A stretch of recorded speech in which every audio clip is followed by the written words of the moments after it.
सुप्रभात दोस्तों, आपका स्वागत है एक बार फिर से आपके अपने ही यूट्यूब चैनल में। आज हम मुस्लिम लॉ में देखने वाले हैं मेहर के जितने भी प्रकार हैं वो एक एक करके। तो आज वाले प्रकार में हम देख रहे हैं निश्चित मेहर यानी स्पेसिफाइड डॉर क्या होता है, जिसे हम अरबी भाषा में कहते हैं मेहर ए मुसम्मा।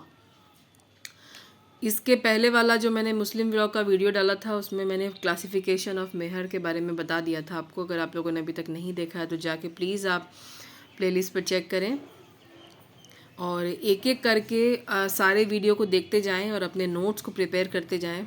ये आपके मेंस और प्री दोनों के हिसाब से बहुत इम्पॉर्टेंट है। तो आज का वीडियो आप मिस मत करिए, पूरा देखिए, 2-3 बार देखिए और अपने नोट्स प्रिपेयर कर लीजिए। तो चलिए हम शुरुआत करते हैं।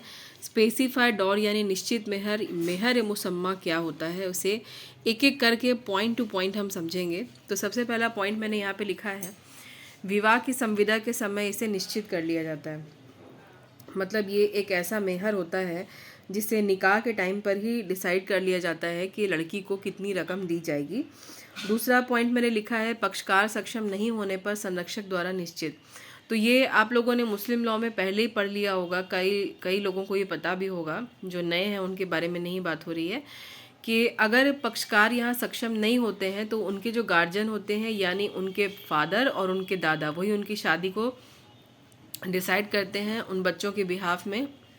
अगर उनकी उम्र 15 साल से कम है तो उनके जो गार्जियंस होते हैं वही यानी फादर और दादा यानी ग्रैंडफादर डिसाइड करते हैं। तो वहाँ यहाँ पर जो मेहर को निश्चित करने की जो बात आती है, तो अगर पक्षकार सक्षम नहीं है तो यहाँ पर उनके जो गार्जियन हैं यानी उनके फादर और उनके ग्रैंडफादर, वो यहाँ पर मेहर की जो रकम है वो ही डिसाइड करेंगे। और यहाँ मैंने ब्रैकेट में लिखा है कि विवाह के पक्षकारों पे वो बाध्यकारी होगी, यानी जो भी उनके जो गार्जियन हैं जिन्होंने उनकी शादी फिक्स की है, उन्होंने मेहर की जो रकम डिसाइड कर दी है वही उन्हें भी माननी होगी।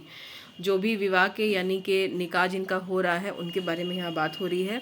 अगला पॉइंट मैंने लिखा है कि विवाह के समय निश्चित अगर नहीं की गई है मेहर तो विवाह के बाद भी निश्चित की जा सकती है, ऐसी कोई इसमें दिक्कत नहीं है। तो स्पेसिफाइड जो डॉर है यानी निश्चित मेहर, उसके बारे में हम ये कुछ पॉइंट्स देख रहे थे।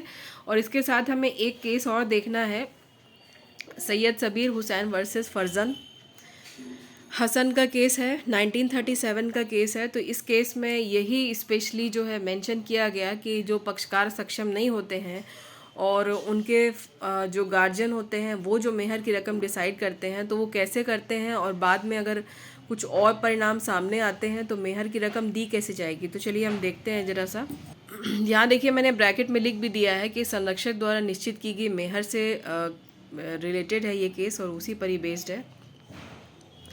यहाँ पे जो फादर है यानी जो गार्जियन है वो शिया मुस्लिम है और वही जो है अपने बेटे की शादी में मेहर की रकम जो है डिसाइड करते हैं। तो यहाँ मैंने लिखा है कि मेहर की रकम जो है ए यानी कि जो शिया मुस्लिम जो फादर हैं उन्हीं के द्वारा निश्चित की जाती है। तो यहाँ पर और ज़मानत भी वही लेते हैं, यानी ए के जो फादर जिस लड़के का निकाह हो रहा है उसके जो फादर हैं वो यहाँ पर प्रॉमिस करते हैं लड़की वालों के पक्ष को कि मेहर की अदायगी भी वही करेंगे। तो यहाँ पर होता क्या है, अचानक से ए की डेथ हो जाती है। तो अब इसी पर ये केस जो है आपको समझना है कि अगर क्योंकि लड़का तो सक्षम नहीं है शादी करने में, तो जब पक्षकार सक्षम नहीं होते हैं तो संविदा हो नहीं सकती, ये भी आपको पता है। तो लड़का तो दे नहीं सकता यहाँ मेहर यानी जिसकी शादी हो रही है, क्योंकि उससे तो कॉन्ट्रैक्ट हुआ ही नहीं। यहाँ तो कॉन्ट्रैक्ट हुआ है फादर से, जो लड़के के फादर हैं। तो अब अचानक से ए के फादर की डेथ हो जाती है। अब लड़की क्या करती है, जो ए के वारिस हैं मेहर की अदायगी के लिए उन पर जो है मुकदमा ठोक देती है। अब यहीं पर जो है केस डिसाइड होता है, निर्णित होता है कोर्ट की तरफ से कि ए के वारिस जितने भी होंगे वो आनुपातिक रूप से मेहर की धनराशि चुकाने के लिए बाध्य हैं, उत्तरदायी हैं, दायी हैं। ये कोर्ट की तरफ से डिसाइड होता है और ये बिल्कुल सही डिसीजन है। और ये आप लोगों को पहले से पता है कि शिया लॉ में जो है मेहर की रकम 10 दिरहम पहले से ही मुस्लिम लॉ में बताई गई है, बुक में आप देख लीजिएगा। तो यहाँ पर मैंने ये आप लोगों को याद दिलाने के लिए लिख दिया है कि मेहर की रकम उसमें 10 दिरहम न्यूनतम रकम है ये, उसके अलावा आप जितनी भी दे सकते हैं। ऐसे मैंने कुछ बुक्स में पढ़ा है कि कम से कम 3 होनी चाहिए और 3 दिरहम और ज़्यादा से ज़्यादा 10 दिरहम, ऐसा मतलब कुछ बुक्स में भी दिया गया है, लेकिन मैंने यहाँ पे 10 दिरहम ही लिखा है क्योंकि मैंने अकील अहमद की बुक में 10 दिरहम ही पढ़ा था। बाकी आप देख सकते हैं, एक और अच्छी बुक है वो मुल्ला की बुक है, वो भी आप देख सकते हैं। तो यहाँ पे मैंने 10 दिरहम लिख दिया है, लेकिन मैंने यहाँ पे न्यूनतम और अधिकतम नहीं डाला है। कुछ बुक्स में मैंने आपको बताया है, जैसे कि कुछ बुक्स में न्यूनतम रकम 3 है और अधिकतम रकम 10 दिरहम है, लेकिन मैंने यहाँ पे 10 दिरहम ही लिखा है। तो ये आप लोगों को सिर्फ याद दिलाने के लिए लिखा है, क्योंकि यहाँ पर ये केस जो है इसी से रिलेटेड है कि जो लड़के के फादर हैं उन्होंने मेहर की रकम डिसाइड की और उसकी अदायगी की ज़मानत भी ले ली, लेकिन अचानक उनकी डेथ हो जाती है। तो जो लड़की है यानी वधू है वो निकाह के बाद में केस फाइल कर देती है और जो ए के वारिस हैं उन पर, तो उनको अनुपातिक रूप से यानी जितना उनका बनता है उसके हिसाब से मेहर की रकम उनको अदा करनी पड़ती है। तो यही आपके सामने केस था, सैयद सबीर हुसैन वर्सेस फरजंद हसन का केस था 1937। बहुत इंपॉर्टेंट केस है।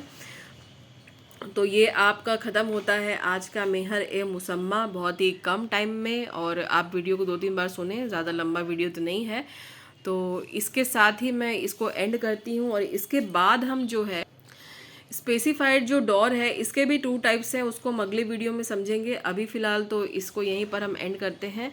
तो इसके नोट्स बना लीजिएगा, ये मेंस के लिए आपका लॉन्ग नोट्स बनेगा और प्री में तो खैर नोट्स की ज़रूरत नहीं पड़ती, आप शॉर्ट अपने हिसाब से बना सकते हैं। तो जो मैंने लिखा है वो आप अगर ऐसे कैसे उतारते हैं तो ये तो आपका प्री का नोट्स हो ही गया, लेकिन इसको थोड़ा सा आपको अच्छे से डिटेल में लिखना होगा, तो ये आपका मेंस का नोट बन जाएगा।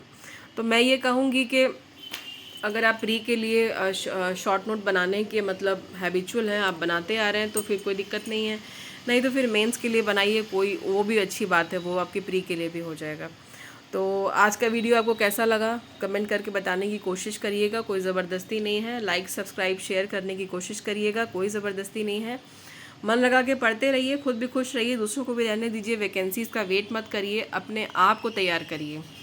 मिलते हैं आपसे नेक्स्ट वीडियो में, तब तक के लिए ठंड से बचिए। Bye bye.